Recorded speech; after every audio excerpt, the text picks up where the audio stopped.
Thank you all for being here tonight. This is our January the 4th, 2024 Bowling Green, Warren County Planning Commission meeting.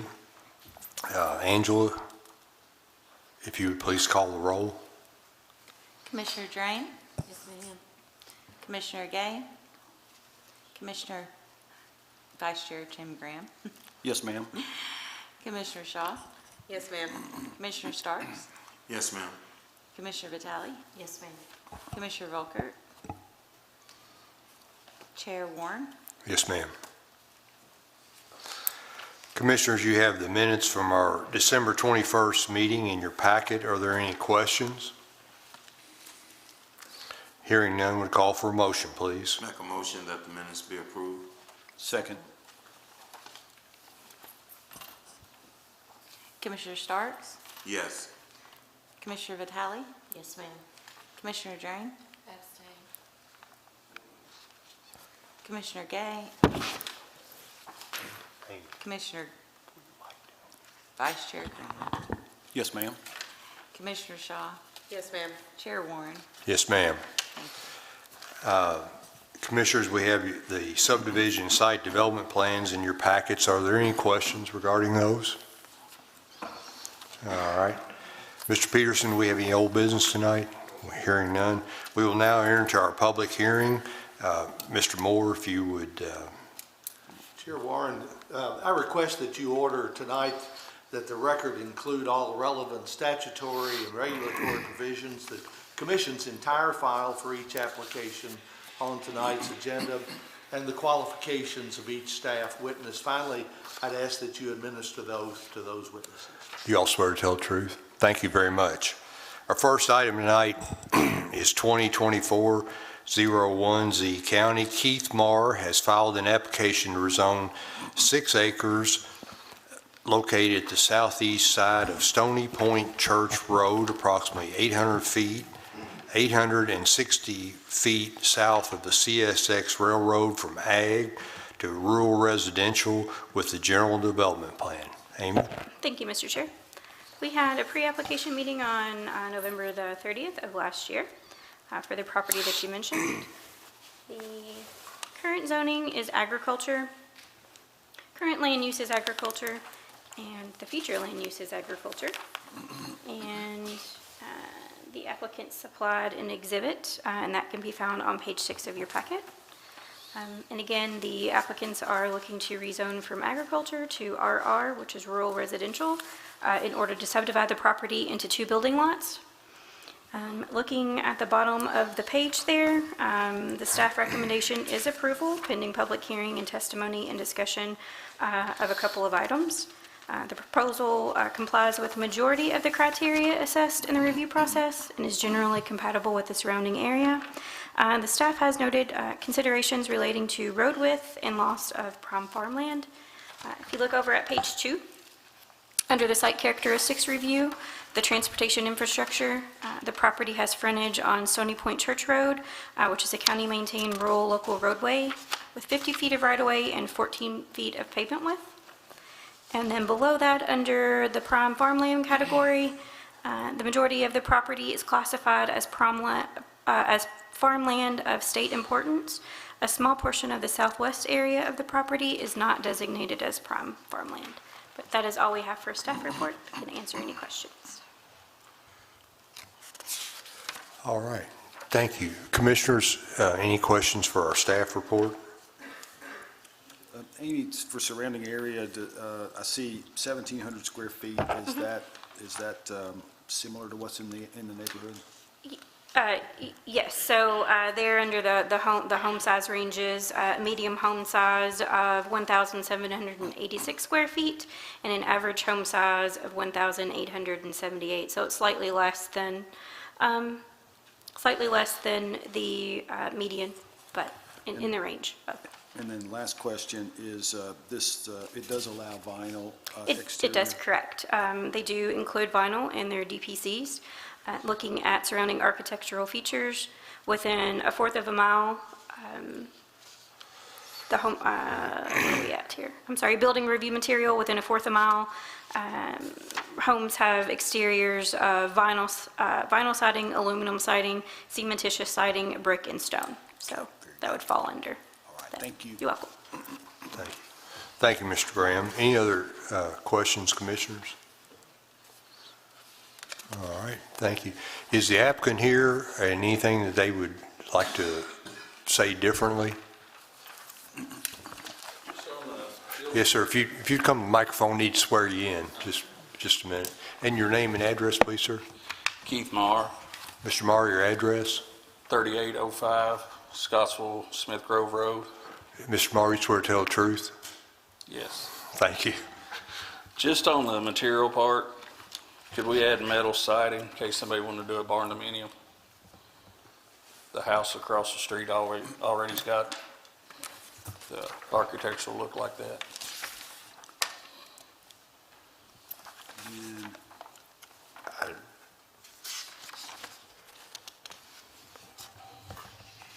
If you've already got one in the neighborhood, I don't think I would have an objection with that, to that. Yeah. That's something that, Well, it's not all, it's got stone, it's got some metal. Yeah, right. yeah. Mhm. I wouldn't have any objection to that either. Yeah. So, Mr. Marr, do I understand your proposal is to amend the development plan condition number 3 to include in the list of exterior materials, metal siding as a permitted exterior Yes. use? Okay. Yes. Anything about hidden fasteners or anything that needs to be? So let's do this real quick. If you did an exposed siding, do you anticipate you would do an exposed fastener or a hidden fastener? I'm not sure, it just depends who bought the property. Okay, and would you anticipate 100% metal or like 80%? Probably 80. All right, so Mr. Moore, if you would, let's restrict it to 80% and not include the fasteners. We'll give them that latitude. So we'll add to the DPC number 3, the phrase of 80% metal siding. Correct. And Ms. Marr, is that agreeable with you? Yes. Thank you. Mr. Marr, I have a question. Would that siding, metal siding be, do you know if it would be similar to what's across the street or at the other? I'm not real familiar with it, I've just seen a lot of people's going to the barn dominiums. Okay. So, to make sure it's in compliance, or compatible with the existing siding on the existing home, could we amend that to say that it should be compatible with the existing siding, or is that taking it too far? That's probably taking it, Okay, yeah, The problem the is that. 80%, yeah. okay. And things change, and while we know what he's referring to today, 5 years from now, there may be none or Okay, a bunch more. It's hard to gauge. okay. I withdraw that request. I might add one suggestion. If anything, you might limit it to vertical metal siding. Yes. That would be Yes. complementary to what's across the street. That's a great suggestion. Yeah. Mr. Marr, would you be okay with that? Yes. It would be vertical siding. So it'll now read 80% vertical metal siding. That's correct.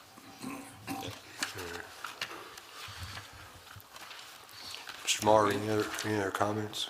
No, that'll do it. All right, thank you very much. Is there anyone in the audience tonight that has a question for this zoning request? All right, hearing none, we call for a motion, Commissioners. I make a motion to approve the proposed zoning map amendment together with and conditioned upon the general development plan, docket number 2024-01Z county. Based upon the testimony and documents presented in this public hearing, the proposed zoning map amendment is consistent with the adopted Focus 2030 comprehensive plan as demonstrated by its compliance with the objectives and action items presented in the staff report. Therefore, the proposed zoning map amendment is in agreement with the adopted comprehensive plan. Further, I request that this motion include the summary of evidence and testimony presented by the witnesses at this public hearing. Second.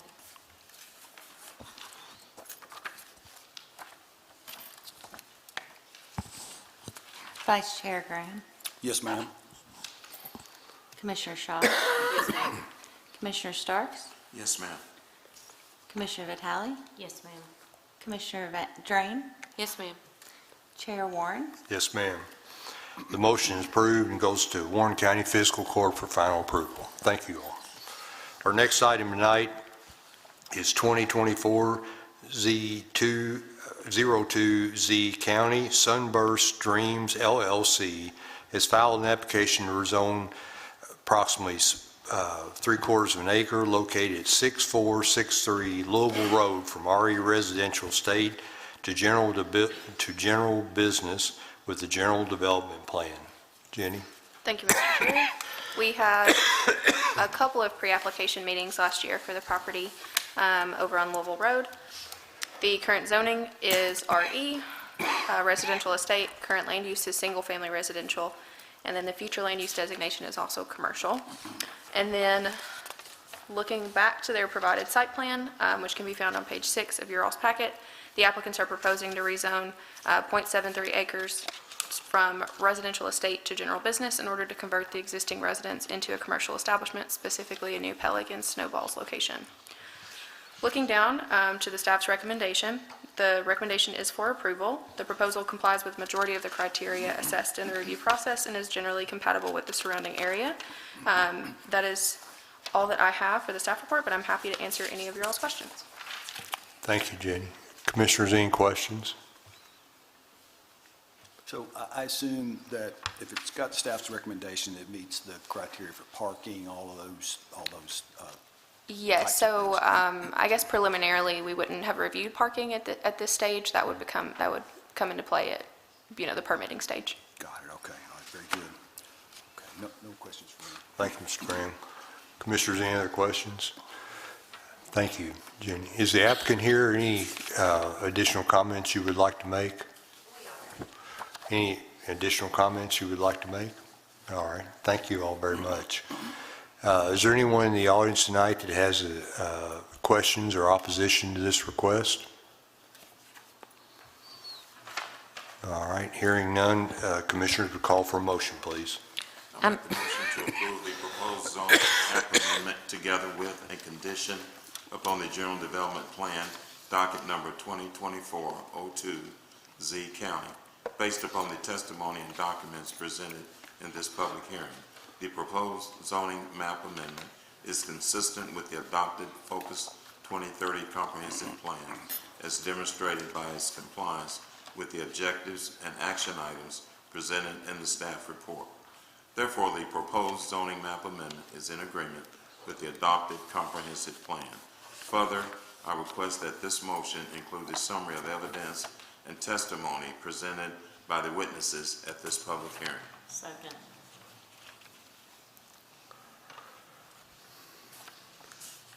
Commissioner Starks? Yes. Commissioner Vitale? Yes, ma'am. Commissioner Drain? Yes. Commissioner Vice Chair Graham?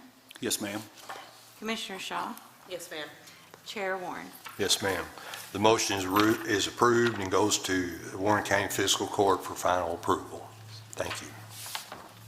Our next item tonight is 2024-Z03 County, Larkspur Acquisitions LLC. The applicant and Michael and Tammy Causey, owners, have filed an application to rezone 5.813 acres located at 0 and 1534 Morgantown Road at the northwest corner of the intersection of Morgantown Road and Veterans Memorial Lane from RS1A, single-family residential, and highway business to highway business with the general development plan. Thank you, Sir? Chair Warren. We had a pre-application meeting back in November for the property you just referenced, located at the northwest corner of the intersection of Veterans Memorial Lane and Morgantown Road. This is the preliminary site plan that was submitted for your review. The applicants are proposing to rezone the property in order to develop a self-storage use on the property. This is the current aerial view, and then you can see that the zoning is currently split between RS1A and highway business. The existing land use is vacant and industrial, and the future land use designation is commercial. Jump back to the site plan here, and in our review, we did find that the proposal complies with the majority of the criteria that we assessed in the review process, and we found the proposal to be generally compatible with the area, and so therefore our staff recommendation is for approval, pending any public hearing testimony that you may hear this evening. That is all I have for the staff report, but I'm happy to answer any questions. Thank you, Rachel. Commissioners, any questions for Ms. Hurt? Rachel, didn't we do one in that area that there was an issue with the sign? So did we address signage for this? Is it a monument style or? They did restrict signage. If you look on page 3. Number 6, freestanding signage is limited to 20 feet in height. They didn't restrict the style of freestanding signage, but there are a mixture of sign types in the area. I believe just catty corner from this, there is a pole sign directly across from here. And I believe up the road, there are some non-monument style signs as well. Got it, okay, thank you. Yes, sir. And one thing I forgot to note, there are preliminary building elevations in your packets. That's not something we always see. Those start on page 12, and they're also on the PowerPoint if you'd like to view those any closer. Put those up there if you don't mind. Yeah, sure. And I'll let the applicant maybe go into more detail here in just a minute if you all have any questions about any of these. And the DPCs are consistent with what we see here? Yeah, as far as like materials and... Extra materials? Yeah, on page, let's see, that'd be on page 3, number 2. They've split it up basically so that the two building sides that front Veterans Memorial Lane and Morgantown Road would have one material requirement. And you can see that they've stated 70% of the elevation shall be modern building materials, including brick, EIFS, stone, or composite materials. And then the non-street facing elevations may be metal fabricated finish. Got it, okay. Thank you. Yes, sir. All right. Commissioners, any other questions? Thank you. Thank you. Is the applicant here or their representative, anything you would like to add? Yes, I'm here. I'm happy to address any questions you might have. All right. Hearing none. Despite hold it just a second. Is there anyone here tonight that has opposition or questions regarding this request? Okay. Hearing none, commissioners would call for a motion, please. Make a motion to approve the proposed zoning map amendment together with the condition upon the general development plan, docket number 2024-03Z County. Based upon the testimony and documents presented in this public hearing, the proposed zoning map amendment is consistent with the adopted Focus 2030 comprehensive plan as demonstrated by its compliance with the objectives and action items presented in the staff report. Therefore, the proposed zoning map amendment is in agreement with the adopted comprehensive plan. Further, I request this motion include a summary of evidence and testimony presented by the witnesses at this public hearing. Second. Vice Chair Graham, Yes, ma'am. Commissioner Shaw, Yes, ma'am. Commissioner Starks, Yes. Commissioner Vitale, Yes, ma'am. Commissioner Drain, Yes. Chair Warren. Yes, ma'am. The motion is approved and goes to Warren County Fiscal Court for final approval. Our next and last item tonight is Southside Development, LLC, the applicant, and Veronica Poteet, the owner, have filed an application to rezone 9.85 acres located at 8571 Nashville Road from ag to general business, and then RM3 townhouse multifamily residential with the general development plan. Ms. Hurt. Thank you, Chair Warren. We had a pre-application meeting back in September for the property you just referenced located at 8571 Nashville Road. And the applicants are proposing to rezone the property to a mixture of both general business at the front with RM3 on the rear portion. This is the preliminary development plan that was submitted with the application. We can see that this is the current aerial view of the property. And then looking at the zoning map here, you'll see that the zoning is currently agriculture. One thing I will note, it'd be 3 properties to the south that's showing up on the zoning map as RE.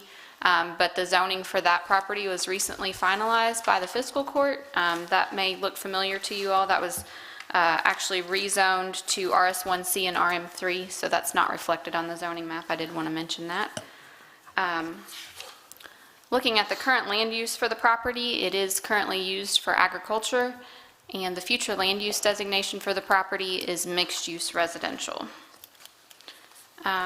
Looking at the density map, I did want to point out one minor issue on the density map. The dark purple Lillian Field subdivision, parts of that have been rezoned, and so I did want to point out that that's not entirely reflective of the current zoning that exists in that area. If you look at the zoning map, you can see there are some RS1C zoned properties and then that RM3 property I just mentioned. And so the density for the RS1C development that's directly to the south of what you're considering this evening is 5.51 dwelling units per acre. And then the property that was recently finalized by the fiscal court that I referenced, RS1C, that density is 6.92 dwelling units per acre. And then the RM3 that's in the front portion of that development that was recently before you all is 12.74. So I did want to point that out. I apologize for that not being correct in your packets. Going back to the preliminary site plan that was submitted, I'll leave that up just for your reference. But when we did review the application, the staff found that it did comply with the majority of the criteria that we assessed in the review process, and we found the proposal to be generally compatible with the surrounding area. We have noted considerations looking at loss of prime land on page 3. You'll see that we have noted that a significant portion of the site is designated as prime farmland, but that was our only consideration, and so therefore our recommendation is for approval pending any public hearing testimony that you may hear this evening. That is all for the staff report, but I'm happy to answer any questions. All right, thank you, Ms. Hart. Commissioners, any questions? So Rachel, could we go back to the density map? So it Sure. looks like just across the street there's a development with, am I reading that correctly, 10.4 dwelling units per acre? Yes, that was a zone change back in 2020, so that property has not yet been developed. Okay. But if they were to develop the property under the approved density, they could develop up to a density of roughly 10 units per acre. How long ago did we zone that one? Do you recall? 2020. Yeah. 2020, all right. And once again, refresh my memory, the dwelling units, the density for the proposal? The proposed density is 11.08. All right, very good. And I think I saw, so the residential portion under single management entity, correct? I believe that is correct. Let me turn to the development plan conditions and confirm.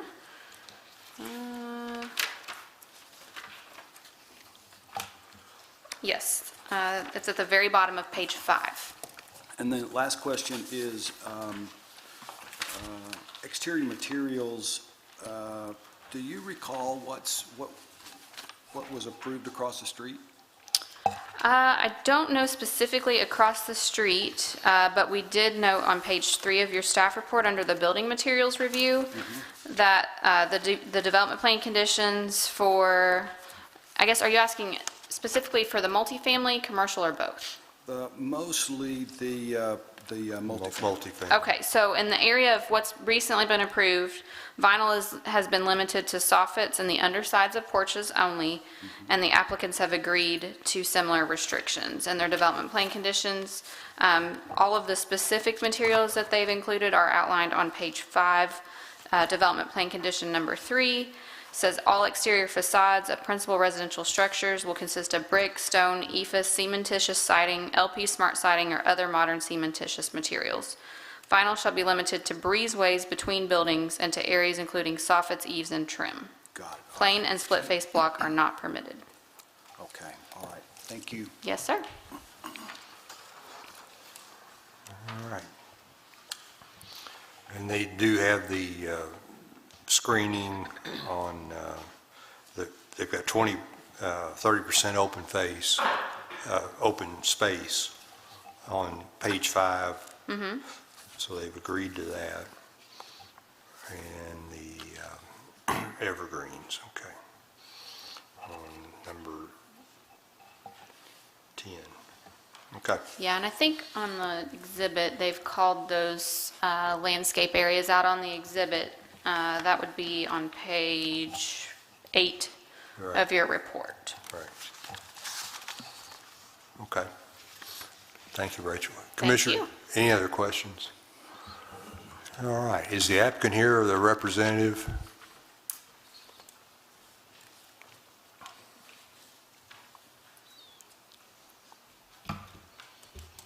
Good evening, Chairman. Tad Pardue, 1010 College Street. I swear to tell the truth. Thank you, Ted. It's good to see everybody tonight. Tad Pardue, Bellore, Ayers and Moore. I'm here tonight on behalf of Southside Development, LLC. Barrett Hammer's with me this evening, representing Southside Development. Appreciate, as I always do, the staff's, Rachel's presentation of the staff report.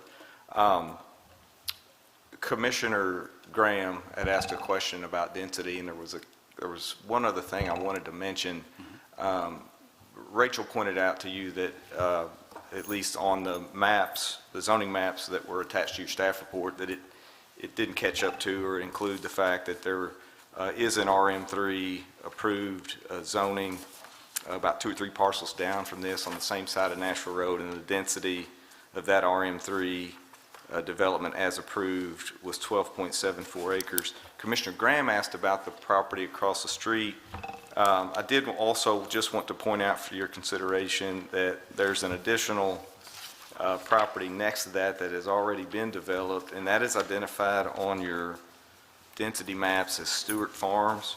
Stewart Farms is comprised of both some RS1B and RM4 residential properties. There is an RM4 section in the front, and if you look solely at the RM4 portion, that's 128 units sitting on 9.55 acres. So if you want to consider it an apples-to-apples comparison, if you look at just the 120 acres zoned RM4 across the street, that has a density of 13.4 dwelling units per acre. So I just thought I would point that out for you as commissioners to consider.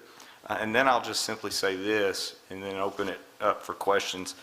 The aim here for Barrett, and you all are familiar with Barrett and some of the other developments that he's done here in town. The aim here was to sort of take a picture of some of the similar developments that this commission has approved in this very area. And by similar, I mean this mixture of both a commercial and a residential component.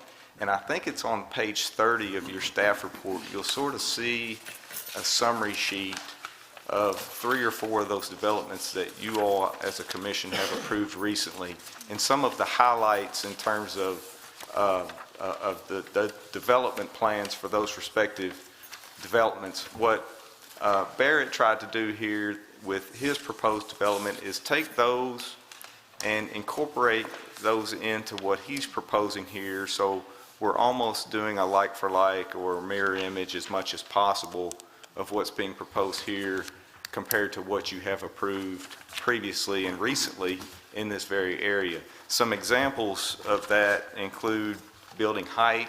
We've gone to 2 stories just like some of these other developments.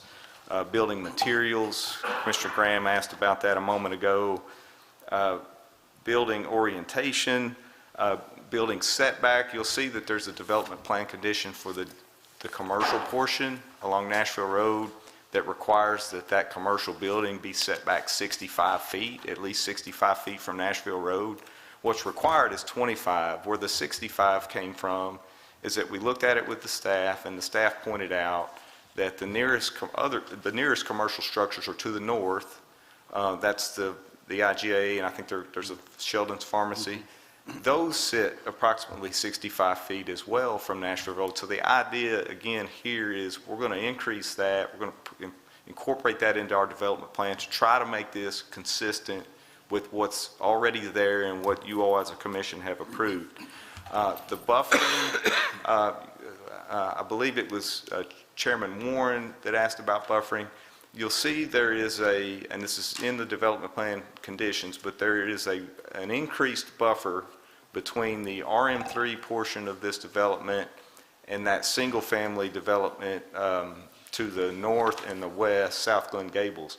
What Barrett has proposed here is actually doubling what is required, what would otherwise be required, both in terms of size. We went from 10 feet to 20 feet, and also doubling the quantity of plantings there, deciduous and evergreen trees. So instead of 6 and 3 per linear 100 feet, we went with 12 and 6. So what we're trying to do there is insulate and be respectful to the single-family properties adjacent. Open space, we've agreed to increase the required open space. And again, we've followed along with the recommendation of the Transportation Cabinet insofar as the access point on Nashville Road. So basically what we're doing here is trying as much as possible to create a development for you all to consider that is essentially not really distinguishable from those similar developments that you've already approved in this vicinity. So again, a strong set of development plan conditions, a well thought out set along with the input from the staff of development plan conditions. I don't believe there were any recommendations after we submitted the proposal that came back to us from the staff in terms of development plan conditions that we did not agree to incorporate. I think we incorporated all of those. So again, we think this is a strong development. It's obviously compatible because it is essentially, for the most part, not distinguishable from what you've approved before. So we would respectfully request that the application be approved, and of course, answer any questions you have. We also have the engineer here to answer questions to the extent there's something that he can answer that I can't. Thank you, Ted. Yes, sir. Commissioners, any questions for Mr. Pardue? I have one. Mr. Pardue, on page 9 of the staff report, in the property that's shown in red, would those vegetative screenings go to the south, is that correct? Adjacent to those homes? So the single-family homes, I believe, Commissioner Starks, are to the west and north. West, okay. And that vegetative screening, that landscape buffer that we've doubled in size and quantity would track all of those single-family properties to the west and to the north. And to the north, okay. Yes, sir. Thank you. Thank you, Mr. Starks. Commissioners, any other questions for Mr. Pardue? So Ted, a couple if I may, and one is just to follow up on Commissioner Starks. So it is both sides of the development that gets that increased buffer, and I see it like a dotted line on your layout. Concept plan. Yeah, and so I guess that dotted line, that's what we're depicting this additional buffer, is that correct? That's, yes, and to the south, the property line to the south, that would be the 10 feet Got it. Okay. ordinarily. And you said, so in addition to the buffer, you've also got plantings in that area? That's correct. And do your DPCs call the density out of those, or is that something that's just required from for the development? No, they do call it out, Commissioner. It's the RM3 DPCs. Number 10. Number 10. Property line adjacent to South Glen Gables subdivision shall be developed with a vegetative screening consisting of 12 evergreen trees and 6 deciduous trees per 100 linear feet. Okay, very good. And so that's going to be on both sides that border the single-family portion. My next question is, you alluded to the Stewart Farms, and I think you said if you calculate just the multifamily portion, can you go over that with me one more time? I can. I'll be happy to walk you through that. So you see that on the zoning map, the existing zoning map. That's the property. There's some highway business with some RM4 with some single family behind it. There are 208, maximum of 208 total residential units. That includes RS1B and RM4. If you pare it down purely to the RM4, which is seen in the dark red on the map, that area is 9.55 acres, very similar to the amount of acreage that is before you this evening. That RM4 property was approved for having maximum dwelling units of 128, so 128 apartments. So the density of that RM4 development, which is, has been constructed and is presently on the property, is 13.4 dwelling units per acre. And I point that out only because when you look at the density map didn't calculate it that way because it also Right. incorporated Yeah, the RS1. It has the single family. Yes, sir. with it. And so, last question, Tad, is are the building materials, to your knowledge, similar in Stewart Farms to what you're proposing? I don't know the answer to that question. Might be a That may question be for among staff. the information on page 30. Let me see. I don't know if it is or not. It is. Okay. So it is similar? Yeah, you'll see on page 30 of the staff report, Stewart Farms, yeah, 85% brick, stone, drivet, Okay. cement-based siding. And their vinyl on Stewart Farms allowed only in soffits, undersides of porches, so it would be somewhat similar to what's proposed here. Okay, very good. I don't have any other questions. Thank you. Commissioners, any other questions for Mr. Pardue? What about the amenities? Do we have those? I see there's some. They're lined out in the development plan conditions. We've allotted for some recreational picnic grilling areas and a dog park for the residents.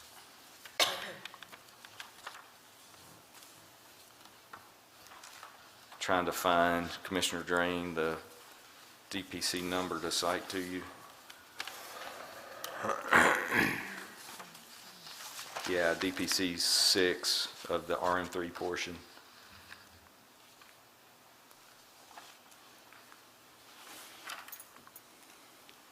Okay.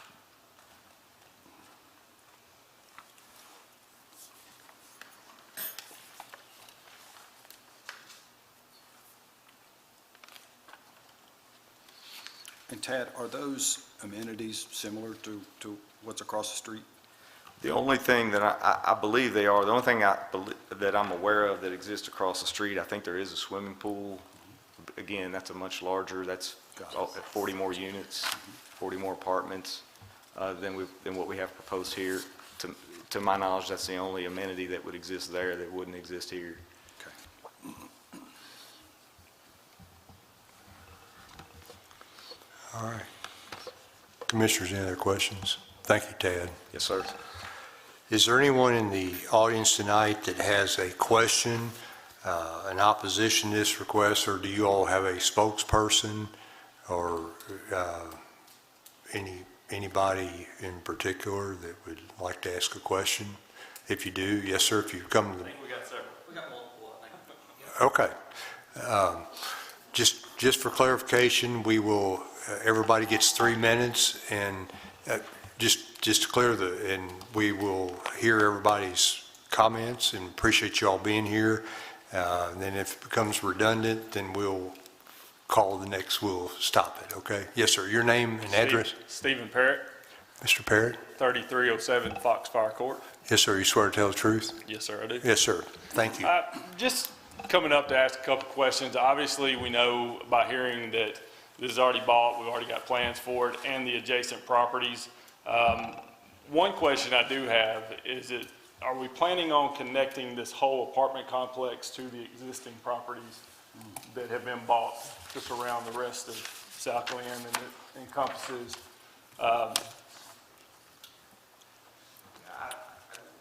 Whatever the subdivision regs requires insofar as stub streets, they'll have to incorporate it. Rachel may think, or somebody else. So, Mr. Parrott, I'll make a stab at this, and then Well, look, if you look at the map up here, Tad, We're governed by the subdivision regs, and I'm sure they require connectivity.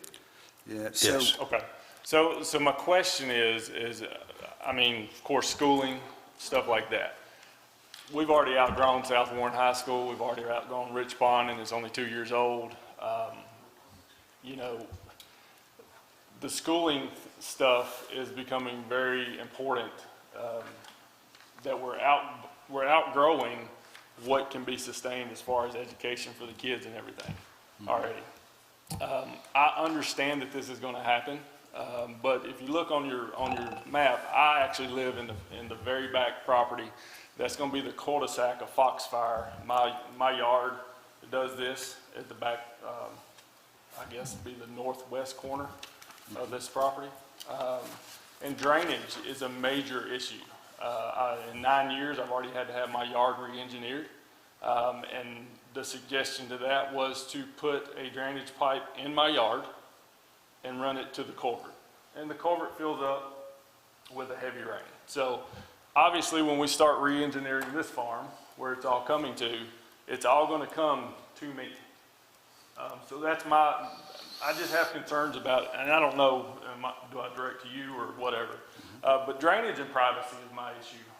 I would like to ask to consider a privacy fence on top of your buffer to run the whole length of Foxfire and I don't even know the road that runs behind Sunburst. To tie into, like I know when I built my home 9 years ago, I actually left my property open to where I can look into that field where there's turkeys and everything running, or used to be. But, so I'm going to have to put a fence in now. Would you consider running a fence, a privacy fence? I know if you look, I know the Hennons did, I think it's like a 4-foot concrete wall, and then they did a 6-foot privacy fence on the back side of South Glen. And then they also did, if you look, is it Mr. Burton? They also did a 10-foot privacy fence on Foxfire side to block him from that side. So those are just some of my concerns. Again, we're not going to stop it. I would like to be able to, but I'm not. So everything's growing. And another question I have, how much of this do you have to open up to Section 8 housing? so I'll address that. To my knowledge, we can't speak to public housing requirements here. Is that correct? That is correct. For the concern of land use, residential's residential. Yeah, we are not able to, we're not able to discriminate there, or Right. to designate there, I should say. And so, so if I heard you correctly, the primary two are privacy fence and drainage, correct?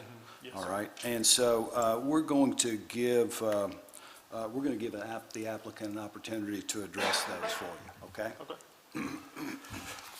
Before we do that, let's go to anybody else in the audience.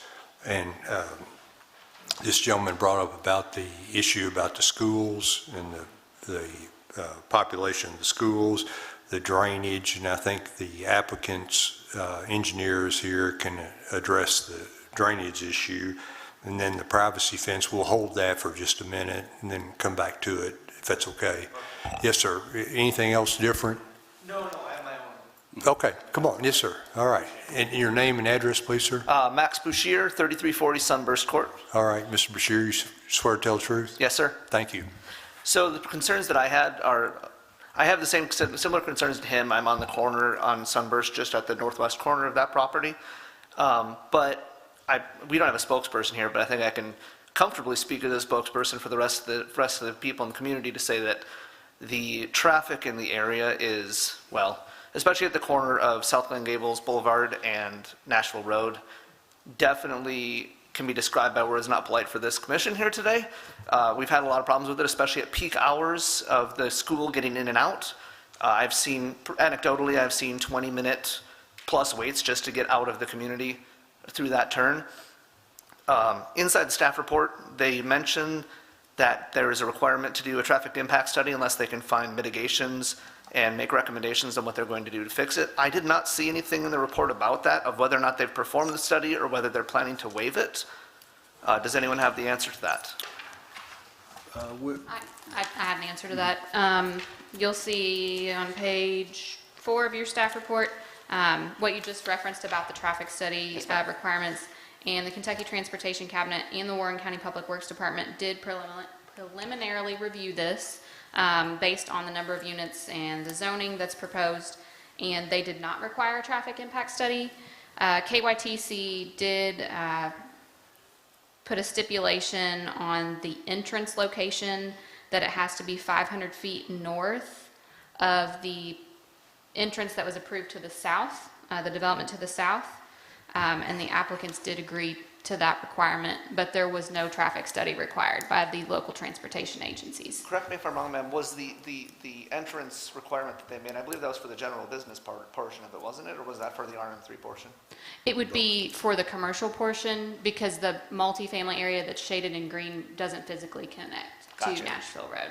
So the question I would have, and I guess the request that I would have to the commission would be that I think that the community would prefer we didn't have to waive this requirement and actually do a traffic impact study, focusing specifically on especially the intersections around our schools.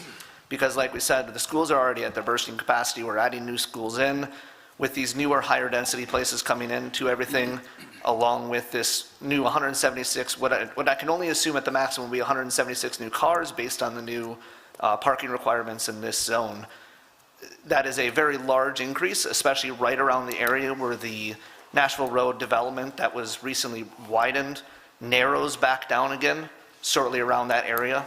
It's going to cause its own backup in that area, especially if you have people taking the turns in, slowing down if there is a turn lane. I'm not entirely sure on that, so I won't quote myself, but if there is a turn lane in the best case, people slow down to get into the turn lanes right around the time that that happens. I do feel like that it's worth the time to go in and inspect that around that intersection, around that bottleneck on Nashville Road, and as well as the Rich Pond Rockfield Road. So aside from the traffic impact study stuff, I'm going to move past that. The other main thing that I would have is about density in the area. It was brought up several times from the applicant and from other people. Yes, it is within the bounds of what we already have in the area, but if you look across all of the area that was mentioned in the report, the median for the area is approximately 3.5, while this one is at 11.8. Now granted that there are 11.08, my mistake. There are other ones such as the 12.7, and if you subdivide down one of the other ones, I believe it was 13 something. Is that correct? So there are other ones in the area like that, but it is suggesting a very concerning trend towards way past the median. You're talking 330% more than the median and average in the area. So it's worth considering how much of a change in density is happening to the area thanks to all of these. And I don't think that a existence of ones that are bigger should be on its own a justification for adding more that are just slightly smaller than it, drastically raising the median and the mean in the area. All right, thank you, sir. Thank you. Okay, we've heard the traffic study, the schools, drainage, privacy. We'll address the privacy issue in just a minute. Any other comments or questions that's something different? Yes, sir. Yes, sir. Your name and address, please, sir. My name's Jeff Peak, 3339 Foxfire Court. Yes, sir. Mr. Peak, swear to tell the truth? I do. Thank you. So up there on the map, I'm the very first house that you come to off the road there. One of my main concerns is, and it kind of ties into the privacy, is the light that's going to come off this. Not just the lights for the multi-level buildings that we have, but also the traffic coming in. So essentially, I get 190 cars coming by my house, right? And it says 20-foot buffer. You can see the road's about 10 foot past that. That's 30 foot off my fence. That's where you see the name Peak on there, that's my kid's bedroom, okay? That's where all that light's coming in, going right by there. So I think the light's going to be a big issue from there. I don't know about noise. I mean, they're not going to have a pool, so I don't guess they're getting too rowdy out there, but that's going to happen. I do think when we talk about this RM3, right? Like when you look at the zoning across the road there, I think it's called Stewart Farms. Stewart Farms went in essentially in the middle of a field, right? We're putting RM3 right up beside these single family houses. And that's, to me, what stands out different about this development is where we're taking and placing it. Instead of essentially putting in apartments and then letting it develop around it. We're putting it right up beside existing development that's already there. To me, I mean, the tree buffer is nice, and I get that it's double what's there. It's not going to stop the light. It is not, especially not on day one or probably year 5. It takes time for trees to grow, and it's not perfect. So that's definitely there. I have some of the same concerns that the other folks have, runoff, strain on resources. I will say, I can speak to the traffic out there. I can only speak to the number of times I've heard the helicopter land out there at the IGA of how bad that intersection is with the wrecks. I've talked to EMTs, like they know it's a hot spot out there too. So it's definitely a concern of mine. It's a strain. My kids don't even go to Richmond, but I know that is already strained.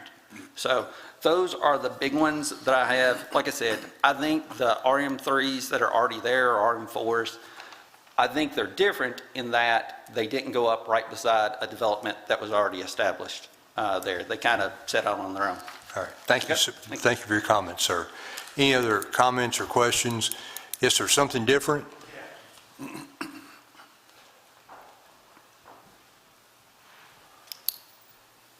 Yes, sir, your name and address, please. Mandeep Singh, 3340 Foxfire Court. Yeah. I have same concern what we already have, but one is it hurts the value of the single-family homes. Okay. How many apartments are we going to put up there? There's one already next to Stewart Farms approved. Those goes there, it affects the density again, and it affects the value of the single-family homes. All right, thank you, sir. Thank you. Anyone else? Yes, sir, something different? Okay. Yes, sir, your name and address, please. My name's Patrick Thomas, 3333 Foxfire Court. Yes, sir, Mr. Thomas. The biggest issue we have is drainage issue, but in a different area. We have drainage that's coming out of the current field, coming into the lot next to ours. It is flowing in such a way that it is eroding our backyard, flows into the peak yard and farther. In addition, the fencing that is between our property and the agricultural, the fencing is rather substandard. It's old, and because of the age of it and the condition of it, many of the people that live in those homes have not removed the trees because the trees are intertwined with the fencing, and so we can't do anything with that. Between the fencing and the drainage, again, we look at whether there needs to be some sort of better fencing, better protection, a berm possibly. So these issues need to be addressed. Okay. You're on Foxfire Court, is it Mr. Thomas? Yes. You're on Foxfire, is that right, you said? Yes, 3333 Foxfire. I'm I'm next to the peaks on the second one from the right. Got it. All right, very good. Thank you. Thank you. All right. Thank you, sir, Mr. Thomas. Anybody else have a question or a comment tonight? Mr. Perdue, you've heard a couple of, and your engineers here. Let's address the drainage first for the questions for the people in the audience so they will understand how this process works. Jace Caldwell, 2519 Ken Bell Boulevard, and I swear to tell the truth. Mr. Caldwell, what is your representation here with this group tonight? I'm the civil engineer on the project. Okay. And so I can just speak to what I'm held to by law. We are required to not create a problem or make a problem worse. And typically it helps the problem in regards to drainage. That's always our goal, is to make it better. There's really not anything I can do to guarantee that it's going to change anything. I can just tell you it's not going to change for the worse. And so, Jace, explain that a little differently. That okay. when Mr. Hammer, when you all are developing a piece of property, explain this piece of property, that what you all are required to do, besides not make it worse or better, but sure. that you are required to contain any water that is on. Explain that. Yeah. So we'll route all of the storm water that we have on site to a basin, and then we will meter it off-site to a rate that's less than it was before. So Jace, The other thing I think that comes up here a lot, and it is somewhat confusing if you don't sit here every Thursday like we do. If I look at your plan, it doesn't show any retention basins, right? Sure. And so, would you explain to the audience the process and the reason we don't currently see these retainage basins, because that portion of the engineering is not yet done? Sure. But there is a requirement for it. Yes. So what we see before us tonight is a concept. Okay. It is a layout showing the amount of units. It matches the development plan conditions. But ultimately, we have a process that we go through, the comprehensive development review, that ultimately I will create a drainage plan for the site that kind of goes through all those different legal aspects of the drainage. And then we will, it'll get reviewed by a non-biased party that works for the city, and then they will, or county, and they'll approve it that I'm not I'm doing what I'm supposed to by law. And let me give a worst-case scenario. Sure. Mr. Hammer has an application for the number of units that he's applied for. Let's assume for a moment that you can't meet those drainage requirements with the number of units that the applicant has applied for. What do you do at that point? The units go away. So he will not be able to, the builder would not be able to build those units unless the drainage requirement is met first. Is that correct? Yes. And so if you would also, I think it was Mr. Thomas and it may have been Mr. Bashir as well, both had some concerns about drainage on their existing properties. So is it your testimony here that, I know you can't speak to whether you would make theirs better or not, but certainly you would not make theirs worse. Is that correct? Correct. Okay, very good. That's all I have.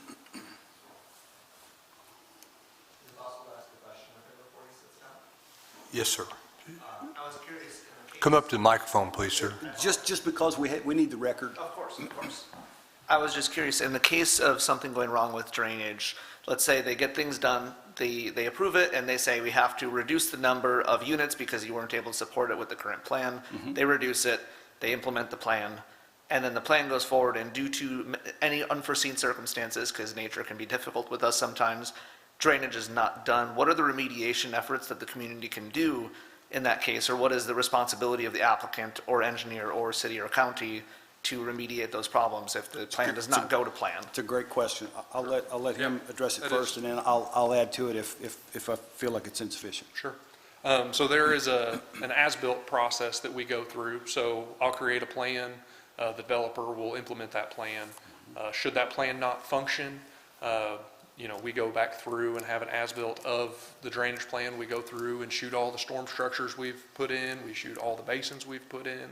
And if something is deficient, then we call that out and it's addressed. And then there's different fail-safe, for lack of a better word, that wouldn't prevent him from moving forward unless my drainage plan works correctly. And in addition to that, so when you refer to the term as-built, what you're saying there is, I know this plan requires something. Sure. But how do we know that the dirt company, for example, built it exactly that way? So you go back and shoot that whole topography again. Correct. To make sure that you have adequate capacity. That has to be submitted. Yes. And that also has to be approved. Yes. Now, does the developer also have a bond or some sort of financial remediation that he has to put up here as well? So there would be a bond in place for the public aspects of the project.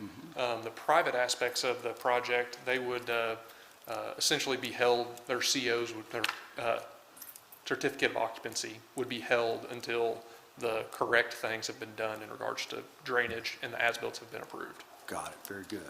Okay, thank you. Thank you, Jace. Mr. Pardue, I think you've heard the questions tonight that I think there was, you might address the lighting. which would be shoebox, I think is going to be. Yeah, I took that to be more of a issue with the vehicular, the Okay. lighting. I got the same impression. Okay. Let's go ahead and address that, and maybe staff will do that as well, but let's do that first. So is there a requirement that the light, let's call it the commercial light, not the traffic light, is there a requirement that that light can't impede on the neighbors? So there are two separate lighting standards that are referenced in the ordinance. First, we'll talk about just general commercial lighting or lighting on buildings or lighting that's going to illuminate parking areas, travelways, things like that. In the ordinance, there's a requirement that that lighting has to be directed downward and inward in order to minimize light trespass onto adjacent properties. There are also maximum illumination levels measured in foot candles at the property line itself. So essentially what that means is once the lighting is installed on the property, and they would, if this were to move forward, they would be required to submit a lighting plan with the construction documents, and our staff would review that lighting plan to make sure that the lighting installed on the property isn't going to exceed those illumination levels at the property line. And then the second component, I suppose, would then be the lights from vehicular traffic on the site. And that's the purpose of those landscape buffer requirements. Typically, between single-family and multifamily uses, the requirement is 6 evergreens and 3 deciduous per 100 linear feet. As you've heard tonight, the applicants are proposing to double that. But the reason why we have a mix of evergreen plantings and deciduous plantings is to ensure that throughout the year, those evergreen plantings are still providing adequate shielding of headlights between properties. Got it, very good, thank you. And so now, Tad, if we could,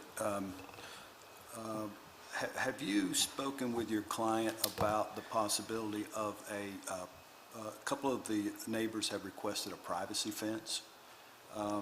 Have you and your client discussed that at all? I have, Commissioner, and let me say that the intent or the idea initially behind more or less doubling the required landscape buffer instead of 6 evergreens and 3 deciduous every 100 feet, what we had incorporated into our development plan was 12 evergreens and 6 deciduous every 100 feet.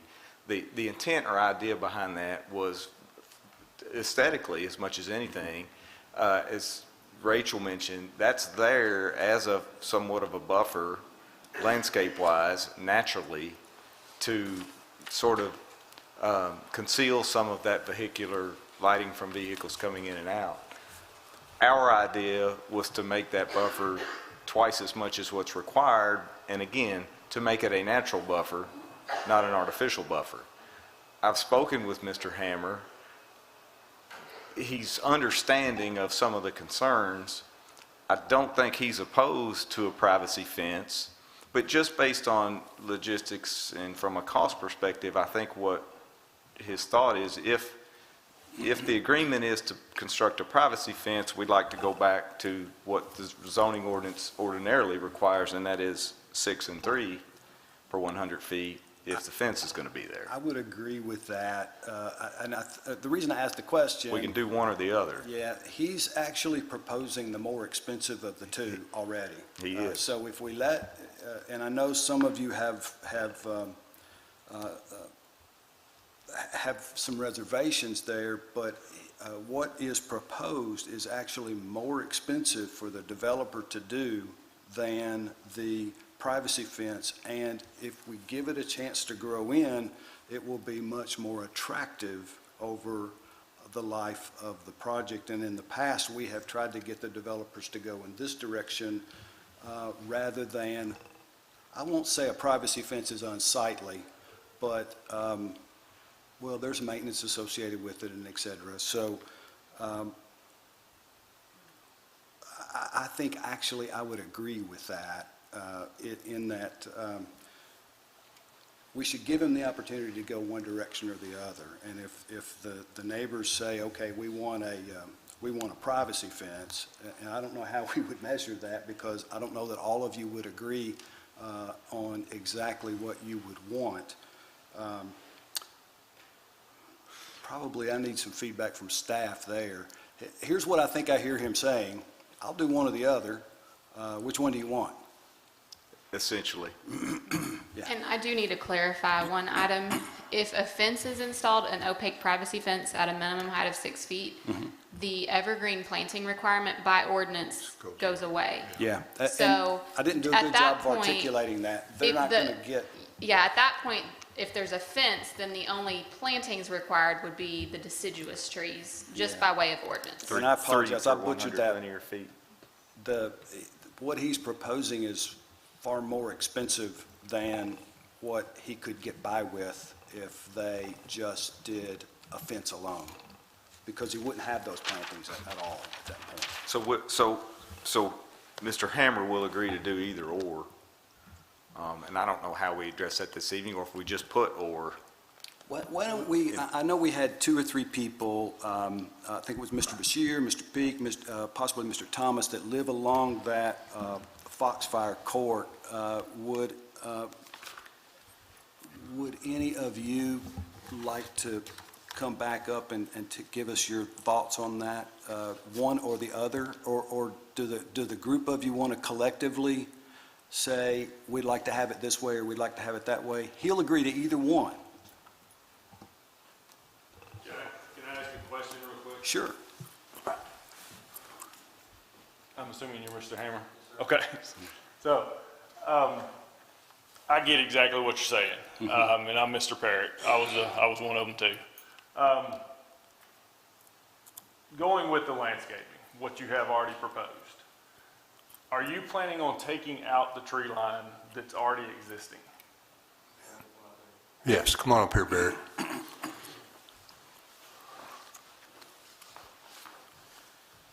Barrett Hammer, 745 Carter Sims Road. Barrett, swear to tell the truth. I do. Yes, sir. So no, we don't plan to take out the tree line. I'm not sure, was there something in the DPCs that talked about trees? Yes, sir. Okay. Do you care to share that with us, just so we understand? Sure. Let me I don't think find I'm that allowed to, page. so I'm getting at I believe the only tree preservation that was committed to is along the southern property line. There wasn't a commitment to preserve the trees around the northern and western property line, if I'm remembering that correctly. But then in lieu of that, you had proposed the double width buffer of 20 feet and the double number of plantings. So you could also propose to include a development plan condition that preserves the existing vegetation in addition to whatever plantings that you're proposing. Do you have any, Preservation on the southern property line, that's where all trees tend. Barrett, do you have any utilities going in there?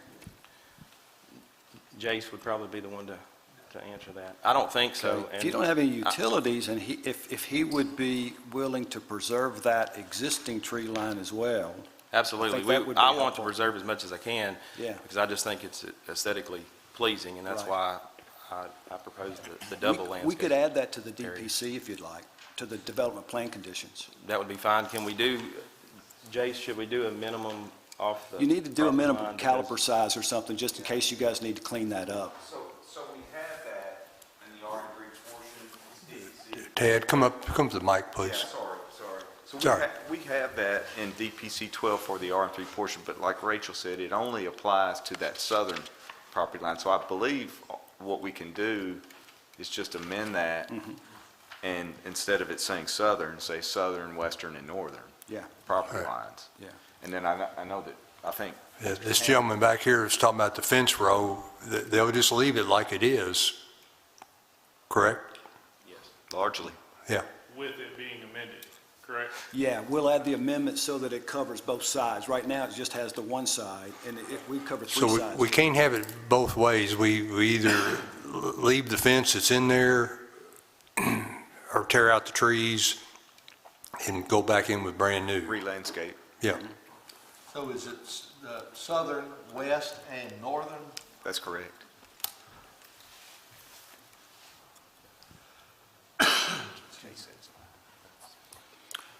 And then I think, Mr. Thomas, you had a concern about the old fence that's there, so he would not have an obligation to tear out that old page wire fence in The this scenario. existing fence is an agricultural fence. It was built for enclosing farmland, not any kind of residential property. In addition, the existing trees are intertwined with the fence. You were concerned about aesthetics and how you would either have a tree line that looks better than the fence, but the fence as is looks atrocious. And so you want to leave it in a bad-looking fence to put up some trees, but you won't ignore the trees and replace the fence that looks bad. So I think we're going to give you an option here. Do you want him to take out the trees and the old fence and put in new landscaping? Or do you want to leave the old trees and the old fence and still put in new landscaping? Well, I'm a little surprised that a new multi-residential property is willing to leave an agricultural fence in place, especially the fact that the fence is not 100% in perfect condition. It needs extensive work. The repair work on the fence would probably cost about as much as tearing it all out. Yeah, I don't know that he's... He's not agreeing to repair the fence. He's either agreeing to leave the fence row as it is with new landscaping or tear it out with more landscaping. Actually, let me ask one last question, if I may, and this may be for Tad and Barrett. Barrett, what kind of, is this like a page wire fence? Is this like a So I'm good with the landscaping. I'm good with the landscaping and the fence, but my only concern is we don't even know if this fence is even on our property. So we hate to act like we're going to maybe tear something out when it's on the neighboring property. Right.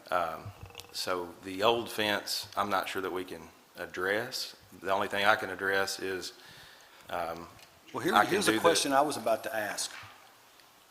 You don't even know if you own that fence. That's exactly right, yes. So But you don't care if they tear it out. I don't care if they tear it out. Okay. I'll preserve any trees that are on the property line of the subject property. Okay. And I'm okay with doing a 6-foot privacy fence on my property with the minimum landscaping or no fence, and we'll, do the double landscaping buffer. Got it. All right, thank you. Very good. All right. Let's, okay, is there something different about this fencing? I do have a small change. All right, sir, you're right here in the front. You come on up here and let's, Which one? Sorry. just either one of you. I apologize. Mr. Chair, if I might Yes, sir. interrupt for just a second. Yes, sir. I'm awfully concerned about where this seems to be headed. Yeah. And that is that we're going to take a vote on what development plan conditions Mr. Hammer wants to propose. Yeah. And you all, if we all will kind of go back to the beginning, we'll recall that development plan conditions are proposals made by the developer to make his project consistent and compatible with the neighborhood. And that proposal either gets approved or disapproved by the planning commission. We're not even permitted to negotiate with Mr. Hammer about what his plan says. And I'm certain that we're not permitted by law to negotiate with surrounding property owners about that, and then to take a vote as to which one gets a majority. So it's a laudable thing that we're doing here, that you all are doing here, because you're trying to get the best sense of what the neighborhood wants in order to make it compatible. But and in the end, we're going to have to take Mr. Hammer's proposal and vote for it. So we got to pick one, not have an arbitrary vote about what we want to do. We pick one and then we say up or down. Is that correct? We asked him to pick one, and then you all. I see. vote. Very good. Yes, Okay. All right, All right. very good. One quick comment. Let's go. Apologies, yeah. And this doesn't necessarily have to do with trees or no trees, fence or no fence. What I was hoping to propose, and I had actually intended to bring up earlier, was something that could solve this debate possibly as well, is if it's possible, I don't know civil engineering, so I don't know for sure on that. But if you flip the entire property on the horizontal axis, so that entrance road that's coming in from Nashville Road is on the southern edge of the property, all of those parking lots and all the people coming out of them, none of them point directly at Foxfire Court, none of them point directly into a lot of Sunburst, and you could still fit a turn in and around, kind of an S-curve along the eastern edge of the property coming off of Nashville, which would allow you to still have the four-way intersection and would alleviate all the problems that Foxfire Court may have about lights coming in, and it would reduce noise quality as well, because all of the cars coming in and out would be further away from those properties and towards a lower edge where there's not currently any All residential. right, well, thank you. So we're going to vote tonight as it is laid out. Okay. So hearing Mr. Moore's comments, and appreciate Mr. Perdue, do you have anything in final to summarize? I was simply going to add this. Here's what we would propose, and it's RM3 Development Plan Condition 10 that deals with the vegetative screening. What we would propose is to amend that to say the property line adjacent to South Glen Gables subdivision shall be developed with a 6-foot privacy fence or screening consisting of 12 evergreen trees and 6 deciduous trees per 100 linear feet. And so lastly, Tad, did I also hear you suggest that you are not opposed to maintaining the existing tree line? Yes, sir. Okay. And of course, as I understand it, any trees that are preserved pre-existing would sort of be credited toward Right. the. I don't know that I can address that. That's probably staff. Yeah, so that's probably something that we need to clarify on the record, because up until this point, I was under the impression that you would preserve the tree line and still install the 6 evergreens and 3 deciduous. But now I believe there's a completely new proposal to where you'd have a fence plus the minimum required by ordinance. My understanding is the fence is no longer being considered. We're considering the proposal as it is submitted with the amendment to preserve the existing tree line.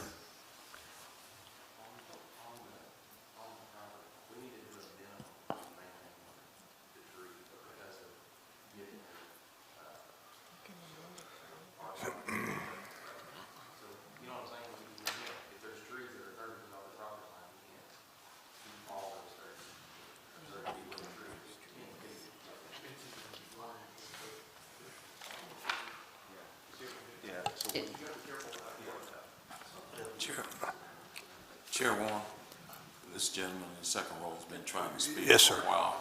So, my one comment would be, 6-foot privacy fence is not enough. The way that property lays, it's actually a higher elevation than like my backyard. Like if I was gonna put in a fence in my backyard, it's probably gonna at least be a 10-foot fence. I'm Okay. just telling you how it is. Okay. 6 foot, I mean, I'm a short person and even I could see over it. Okay. So our proposal, Ted, let's make it not an or, let's make it the number 10 on page 5 is the proposal is developed with a vegetation screening of 12 evergreen trees and 6 deciduous trees per 100 linear feet. And maybe in addition to that is to preserve any existing vegetation, and we'll leave it at that. So we've got. You need to tell us where you can preserve it, because I heard some discussion there. We don't want to box him in where he can't get into his property or something like that. So we're going to go with the DPC 10 on RM3 as is, as it was submitted. Okay. And so if you please call Mr. Hammer up to amend 12. 12, correct. That's where we are. And that takes care, should take care of it. Can you read that in here?